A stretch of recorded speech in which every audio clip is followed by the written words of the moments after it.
주시는 하나님의 말씀은 로마서 1장 18절로 23절의 말씀이 되겠습니다. 이 말씀을 제가 봉독해 드리도록 하겠습니다. 하나님의 진노가 불의로 진리를 막는 사람들의 모든 경건치 않음과 불의에 대하여 하늘로 쫓아 나타나나니 이는 하나님을 알만한 것이 저희 속에 보임이라. 하나님께서 이를 저에게 보이셨느니라. 창세로부터 그의 보이지 아니하는 것들 곧 그의 영원하신 능력과 신성이 그 만드신 만물에 분명히 보여 알게 되나니 그러므로 저희가 핑계치 못할지니라. 하나님을 알되 하나님으로 영원하게도 아니하며 감사치도 아니하고 오히려 그 생각이 허망하여지며 미련한 마음이 어두워졌나니 스스로 짓 하나 우준하게 되어 썩어지지 아니하는 하나님의 영광을 썩어질 사람과 금수와 버리지 형상의 우상으로 바꾸었느니라. 아멘.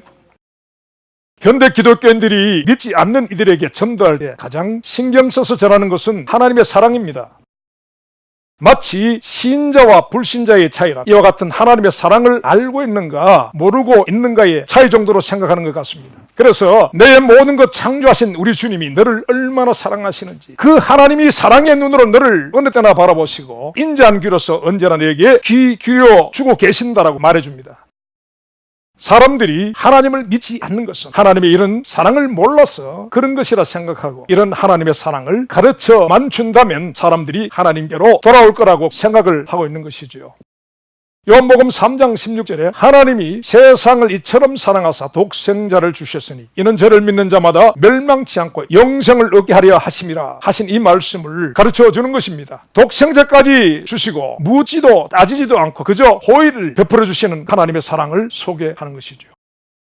여러분 어떻습니까? 이것을 들어보면요 전혀 거절할 이유가 없어집니다. 그리고 마음의 부담이 전혀 느껴지지 않습니다. 하나님이 사랑만을 가지고 나를 대하여 주시고 그리고 나를 후원해 주시는 하나님을 영접하게 됩니다. 그 내용을 듣는 중에 그 유명한 하나님의 아가페 사랑이 바로 이런 것이구나 라고 깨달아질 것만 같습니다. 그렇다면 여러분 정말 하나님의 마음이 모든 인생들을 향하여 이런 뜨거운 마음만 있는 것일까요? 과연 하나님이 우리 인생을 보시면서 그윽한 사랑의 눈으로만 보고 계시는 것일까요? 과연 그분이 인자한 귀로만 인생들에게 기울이시며 우리의 작은 신음에도 응답하고 계시는 것일까요? 여러분 정말 그분의 눈에 드러나는 사람들은 과연 어떤 존재들인 것일까요? 예레미야 17장 9절에서 10절 말씀에 만물보다 더 거지되고 부패한 것은 마음이라 누가 능히 이를 알리오마는 나 여호와는 심장을 살피며 폐부를 시험하고 각각 그 행위와 그 행실대로 봉하나니라고 하셨습니다. 적어도 이 말씀 속에 드러난 우리의 상태와 모습은 전혀 사랑받을 수 있는 모습이 아닙니다. 너무나 거짓되고 부패하여서 이 땅에 어떤 썩은 것과 비교될 수 없는 악취를 풍기고 있다고 하십니다. 더 비극적인 것은 정작 사람들은요 그 냄새를 맡지 못하고 그런 사실을 알지 못한다는 것입니다. 다만 그것을 보고 계시고 알고 계시고 냄새를 맡고 계시는 분은 하나님 분이시라는 것입니다. 그런데 이런 인생들을 보시는 하나님의 눈이 정말 사랑의 눈일까요? 거짓과 부패로 썩어가는 소리를 그분이 인자한 귀로 듣고 응답하시는 것일까요? 다윗은 시편 여러 곳에서 사람의 어떠함을 기록했습니다. 로마서 3장 10절로 18절의 말씀에 보면 의인은 없나니 하나도 없도다. 깨닫는 자도 없고 하나님을 찾는 자도 없고 다 치우쳐 한 가지로 무익한 자가 되고 선을 행하는 자는 없나니 하나도 없도다. 저희 목구멍은 열린 무덤이요 그 혀로는 속임을 베풀며 그 입술에는 독사의 독이 있고 그 입에는 저주와 악독이 가득하고 그 발은 피 흘리는 데 빠른지라 파멸과 고생이 그 길에 있어 평강의 길을 알지 못하여 제 눈앞에 하나님을 두려움이 없느니라 이렇게 말했습니다. 여러분 이것은 하나님의 눈에 드러나 있는 인생들의 모습이라는 것입니다. 여러분 이런 인생들을 바라보시는 하나님의 마음은 어떤 마음이실까요? 과연 사랑과 인자하심일까요? 오늘 말씀은 사람들을 향하신 하나님의 마음이 어떠하심을 보여주십니다. 사람들을 향하신 그분의 마음은 우리가 좋아하고 믿고 싶은 사랑으로 충만한 마음이 아니고 우리의 불의함 때문에 진노로 상하신 마음이었습니다. 하나님의 진노가 불의로 진리를 막는 사람들의 모든 경건치 않음과 불의에 대하여 하늘로 쫓아 나타나리라고 하십니다. 여러분, 사람은 하나님의 진노 아래에 있는 죄인들이라고 말씀하고 있는 것입니다. 로마서라는 위대한 복음의 시작은 이렇게 하나님의 사랑에서 출발하는 것이 아니라 경건치 않고 불의한 인생들을 향하여 하나님이 진노하고 계심을 증거함으로 시작이 되고 있습니다. 그렇다면요, 분명 하나님은 사랑이시라고 하셨는데 그 하나님의 사랑은 어디에 있는 것일까요? 이처럼 우리를 향하신 하나님의 마음은 진노뿐인 것일까요? 그렇지 않습니다. 창세기 1장 27절 말씀에 하나님이 자기 형상 곧 하나님의 형상대로 사람을 창조하시되 남자와 여자를 창조하시되라고 하셨습니다. 여기서 분명 하나님은 사람을 자신의 형상대로 지으셨다라고 말씀하고 있습니다. 여러분, 사람이 자기 몸에서 난 자녀들을 기뻐하고 사랑하는 것은 그 자녀가 바로 자신들의 형상이기 때문입니다. 다른 육체로 나타난 나의 분신들이 자녀들인 것입니다. 그래서 특별히 자녀를 향한 어머니의 사랑은 인위적으로 만들어진 것이 아니라 태생적인 것이라고 하는 것입니다. 자신의 태에서 자녀가 태어나는 순간 동시에 이 사랑을 가진 어머니로서 함께 태어난다는 것이죠. 이것은 천륜적인 것입니다. 어머니가 되는 순간부터 그 마음에서 터져나온 사랑입니다. 성경은 이것을 스토르게라고 합니다. 자녀에게 주라고 하나님이 주신 사랑이라는 것입니다. 여러분, 온 세상이 이기적이고 죄악으로 타락해서도 변하지 않고 바뀌지 않는 사랑, 나라와 민족과 문화와 풍습이 달라도 어머니의 사랑은 언제나 동일합니다. 이 땅에 존재하는 사랑 중에 가장 하나님의 사랑과 닮아있는 위대한 사랑이라는 것입니다. 그렇다면 여러분, 하나님의 사랑 아가페와 이 스토르게의 사랑, 어느 사랑이 더 크고 위대한 사랑일까요? 하나님은 그 아가페의 사랑을 스토르게와 비교해 보이신 곳이 있습니다. 이사야 49장 15절 말씀에 여인이 어찌 그 젖먹는 자식을 잊겠으며 자기 태에서 난 아들을 긍휼히 여기지 않겠느냐. 그들은 혹시 잊을지라도 나는 너를 잊지 아니할 것이라, 이렇게 말씀하셨습니다. 여러분, 여기서 하나님은 자신의 사랑이 자기 태에서 난 젖먹이를 향한 어머니의 사랑보다 승한 사랑임을 말씀하고 계십니다. 여러분, 이 사랑이 아가페요, 이것이 하나님의 사랑이라고 말씀하고 계시는 것입니다. 여러분, 이 말씀은요, 이스라엘을 향한 말씀이지만 동시에 그리스도 안에 있는 자들에게 하신 말씀이요, 또한 창조주로서 당신의 형상으로 당신의 손에 지음을 받았고 당신이 불어넣는 생기로 살아가는 사람들을 향한 말씀이기도 합니다. 하나님은 이러한 사랑으로 사랑하신다라고 말씀하고 계시는 것입니다. 그렇다면 여러분, 여기서 혼란이 생기는 것 같습니다. 사랑하시면 사랑하시는 것이고 진노하시면 진노하시는 것이지, 사랑하시면서 진노하시고 진노하시면서 사랑하시고, 여러분, 성경은 우리에게 무엇을 말하고자 하는 것일까요? 여기서 성경의 증거는 하나님은 창조주로서 사람들을 사랑하시지만 심판주로서 사람들을 향하여 진노하고 계신다는 사실입니다. 사랑과 진노, 사람을 향한 하나님의 이 두 감정, 죄인들이지만 사랑하는 자들이요, 사랑하는 자들이지만 심판해야 할 죄인들, 하지만 어느 한쪽으로도 치우칠 수 없는 의와 사랑의 팽팽한 그 균형, 여러분, 하나님은 이 가운데서 한탄하시고 근심하고 계신다는 것을 성경은 계시하고 있는 것입니다. 창조주로서 사람을 지으시고 보시며 좋아하셨던 그 하나님이 동시에 심판주로서 사람을 보실 때에 세상에 사람 지으신 것을 한탄하시고 근심하시는 하나님이시라고 하는 것입니다. 그래서 사랑 때문에 구원하시고 싶지만은 공의로 인하여 심판하셔야 하고 버려야 하지만 도무지 버릴 수 없는 마음, 여러분, 이것이 모순처럼 느껴지십니까? 그러나 여러분, 이것을 모순이라고 하기보다는 우리를 향하신 하나님의 애정이라고 할 수 있습니다. 애정이 아닙니다. 사랑과 미움을 말하는 애정입니다. 사랑하면서 미워한다는 것은 분명히 모순이지만 이런 감정은 생소한 것은 아닙니다. 우리들도 경험해 본 적이 있는 마음인 것입니다. 하나님이 우리 인생을 보시는 마음이 바로 이 애정이라고 하는 것입니다. 하나님이 지으신 이 땅의 피조물 가운데 하나님의 마음을 이렇게 복잡하게 만들어드린 피조물은 사람밖에 없습니다. 그래서 사람은 하나님의 진노 가운데서 회개해야 할 뿐 아니라 하나님의 사랑 가운데서도 회개해야 하는 존재라고 하는 사실입니다.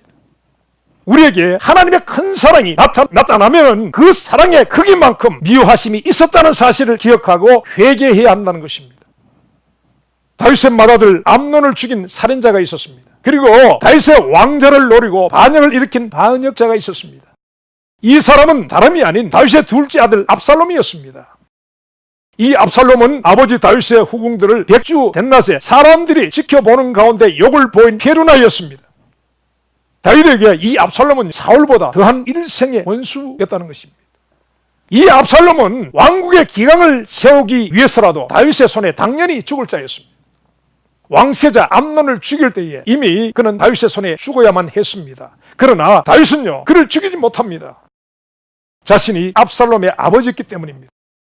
원수 이전에 압살롬은 생명처럼 사랑하는 아들이었기 때문이었다는 것입니다. 그래서 잠시 암논을 죽인 압살롬과 거리를 둔 적은 있었지만은, 그러나 이런 다윗의 마음을 읽고 있었던 요압이라는 신하의 화해를 권하는 말을 듣고 못 이기는 채 압살롬을 다시 받아들였습니다. 그리고 다윗은 암논의 일을 없었던 것처럼 덮으려 했습니다. 그런데 여러분, 그런 압살롬이 다시 반역을 일으켰습니다. 압살롬이 다시 반역을 일으켰을 때도 다윗은 압살롬을 죽이지 않고 싶어 합니다. 비록 압살롬이 후궁을 범하고 왕위를 찬탈하려고 했을지라도 다윗에게 이 압살롬은 아들이었습니다. 당연히 압살롬의 폐역과 폐륜을 미워하고 증오했지만, 그러나 아들에게 향한 사랑이 미움과 증오 못지않게 컸기 때문에 압살롬을 향한 다윗의 마음은 애정이 교차하게 됩니다. 아들이지만 이제 돌이킬 수 없는 반역자가 된 원수, 그래서 왕으로서 원수된 반역자를 처단해야 하지만 아버지로서 아들을 처단할 수 없는 다윗의 마음, 여러분, 이 다윗의 애정이 우리의 인생들을 향하신 하나님의 마음이시라는 것입니다. 이런 다윗의 마음이 극적으로 나타나는 곳이 있습니다. 사무엘하 18장인데요. 다윗의 군사들과 말란의 수계 압살롬의 군대가 세우의 일전을 벌이게 되는데, 다윗은 압살롬을 치러 가는 자신의 군대 장수와 병사들에게 부디 압살롬의 생명만은 해치 말 것을 신신당부를 했습니다. 여러분, 분명히 압살롬이 죽어야 할 자인데 다윗은 공의를 벗어나 그를 살려라고 말한 것입니다. 이런 압살롬을 향한 다윗의 마음은 공의를 집행하는 왕이 아닌 그 아들 대신 죽고 싶은 아버지의 마음이었습니다. 이런 압살롬을 향한 다윗의 복잡한 마음을 사람들은 이해하지 못합니다. 특별히 다윗의 장수 요압은 이런 다윗의 마음을 갈갈이 찢어버렸습니다. 다윗의 군사들에게 쫓겨 도망가다가 머리카락이 나무에 걸려 매달려 있는 압살롬을 생포하지 않고 그는 창으로 심장을 찌르고 칼로 죽여버렸습니다. 이 소식을 들은 다윗은 앙성대곡을 하였습니다. 사무엘하 18장 33절 말씀에 왕의 마음이 심히 아파 물 위에 올라가서 우니라. 제가 올라갈 때 말하기를 내 아들 압살롬아, 내 아들 압살롬아, 내가 너를 대신하여 죽었다면 압살롬 내 아들아 하였더라. 여러분, 다윗이 기다리고 있었던 것은 왕으로서 반역자 압살롬을 죽인 소식이 아니었습니다. 왕으로서는 애타게 승전의 소식을 기다렸지만 동시에 아버지로서는 압살롬이 죽지 않고 살아있음의 소식을 듣고 싶어 했습니다. 여러분, 이것은 모순처럼 보여집니다. 죽여야 마땅한 자이지만 죽일 수 없고 살려야 하지만 살릴 수 없는 마음, 이것이 압살롬을 향한 다윗의 마음입니다. 사랑하지만 믿고 믿지만 사랑할 수밖에 없는 마음, 이것을 애정이라고 하는 것입니다. 다윗의 이 애정의 마음이 바로 인생들을 향하신 하나님의 마음인 것입니다. 하나님은 이 마음을 다윗과 압살롬을 통하여 우리에게 보이고 계시는 것입니다. 바알 숭배에 빠져 이스라엘이 하나님을 저버렸을 때 하나님이 선지자 호세아에게 명령을 내리십니다. 호세아서 1장 2절 말씀에 여호와께서 호세아에게 이르시되 너는 가서 음란한 아내를 취하여 음란한 자식을 낳아라. 이 나라가 여호와를 떠나 크게 행음함이라. 이렇게 말씀하셨습니다. 그 여인의 이름이 고멜입니다. 그 여인 고멜이요, 새 아이를 출산하게 됩니다. 성경은 음란한 자식이라고 했습니다. 첫째 아들의 이름을 하나님이 지어주시는데요, 이스루엘, 그 뜻은 하나님이 흩으신다라는 의미의 이름을 지어주십니다. 그리고 둘째 딸을 낳았는데요, 그 딸의 이름은 로루하마, 곧 긍휼히 여김을 받지 못하는 자라는 의미의 이름을 주십니다. 그리고 세 번째 나온 아들의 이름은요, 로암미, 곧 내 백성이 아니다 라는 의미를 가진 이름을 주십니다. 이스라엘을 향하신 하나님의 신노하심을 나타내는 이름인 것입니다. 근데요, 이 고멜이 하나님을 버리고 바알을 남편 삼은 이스라엘처럼 그 남편 호세아를 버리고 정부를 따라가 버렸습니다. 하지만 하나님은 호세아에게 돌로 쳐 죽임을 당하여야 할 음보가 된 그 여인을 사랑하라고 하십니다. 그리고 값을 지불하고 그 여인을 데려오라고 말씀하십니다. 영적 간음에 가증한 행위로 진노하시지만 그러나 끊어버릴 수 없는 이스라엘을 향한 하나님의 사랑을 이렇게 나타내신 것입니다. 호세아서 3장 1절에서 3절 말씀에 여호와께서 내게 이르시되 이스라엘 자손이 다른 신을 섬기고 건포도 떡을 즐길지라도 여호와가 저희를 사랑하라니 너는 또 가서 타인에게 연애를 받아 음부된 그 여인을 사랑하라 하시기로 내가 은 15개와 보리 한 호멜 반으로 나를 위하여 저를 사고 저에게 이르기를 너는 많은 날 동안 나와 함께 지내고 행음하지 말며 다른 남자를 쫓지 말라 나도 내게 그리하리라. 호세아가 그렇게 말했다고 합니다. 음란한 아내와 진실한 남편, 고멜 같은 이스라엘과 그러함에도 고멜을 버리지 못하시는 하나님의 마음을 나타내고 있는 이 호세아서에서 하나님의 형언하기 힘든 애정의 마음을 볼 수가 있습니다. 이스라엘 로루하마 로함미 너희는 내 백성이 아니요 내가 너희를 흩으리니 너희는 긍휼의 여김을 받지 못하리라 이런 말씀입니다. 그런데 이렇게 말씀하신 하나님이요 곧 이어서 그들의 형제에게 다른 이름을 주십니다. 암미 루하마 곧 너는 내 백성이라 너는 긍휼의 여김을 받는 자다라는 말씀에 이름을 주십니다. 다른 남자를 쫓아 행음하는 아내를 미워하지만 마음의 다른 한편에 있는 연민으로 참아 버리지 못하고 그렇다고 연민으로 그 행음을 다 덮고 사랑하기에는 덮여지지 않는 환멸과 미움, 이것이 선지자 호세아의 마음이며 이것이 하나님의 마음인 것입니다. 이 하나님의 마음을 음란한 여인 고멜 같은 이스라엘이 알기를 원하셨고 그리고 여러분 이 시대에 고멜들에게도 하나님은 알기를 원하고 계시는 것입니다. 그리스도의 신부된 교회로 세워주셨지만 세상을 연모하고 세상을 쫓아가며 그리스도 외에도 구원이 있다라고 종교 통합의 영적 간음을 행하는 고멜의 교회와 하나님의 섭리를 정면으로 거역하는 동성애를 옳다라고 하고 그리고 자신의 행복과 성공과 재물의 우상을 하나님의 자리에 올려놓고 연모하며 로루하마 로미를 생산하는 현대 기복주의 고멜들을 가리키고 있는 것입니다. 근데 여러분 놀랍게도 하나님은 이런 고멜을 대가를 지불하고 다시 데려올 만큼 사랑하신다고 하십니다.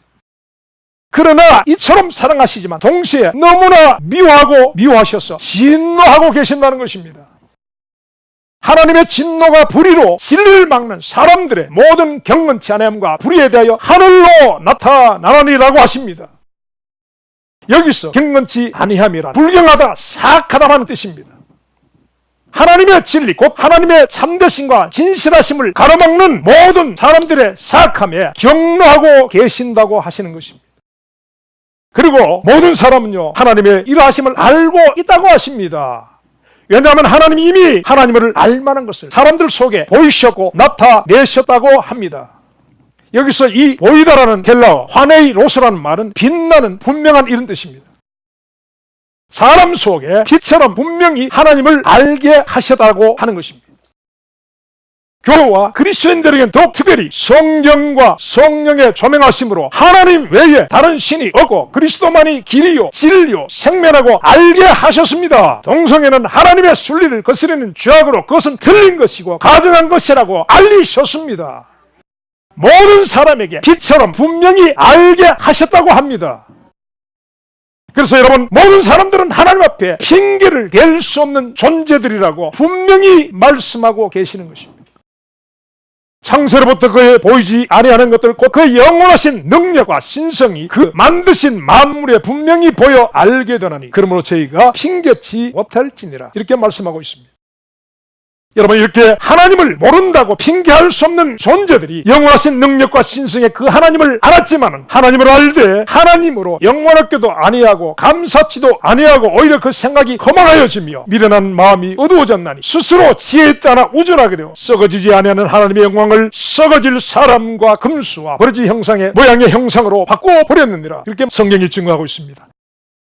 그래서 여러분 하나님은 진노하고 계신다는 것입니다. 여러분 그래서요 이처럼 사람들은요 하나님의 진노와 사랑 안에 있는 존재들임을 기억해야 한다고 하십니다.